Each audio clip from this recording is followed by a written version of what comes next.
Welcome back to everyone. In this video I will guide you how to fix screen mode to turn on Motorola phones. Let's start the video. If you want to fix this problem, so first of all go to app library, click on settings app.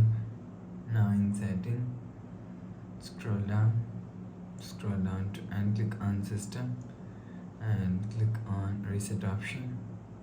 Reset all settings, enter phone pin, click on this icon. You will see your problem is solved. But if it not solved, if you want to fix this problem, click and hold side power button and volume up button at the time. Restart phone, click on this restart icon. You will see your phone is restart. After restarting, enter phone pin. You will see your problem is solved. But if it not solved, go to app library, click on settings app.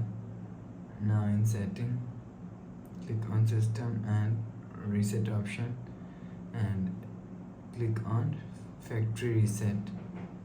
Click on erase all data, enter phone pin, click on this icon. You will see your problem is solved. So please subscribe for more new latest videos. Thanks for watching.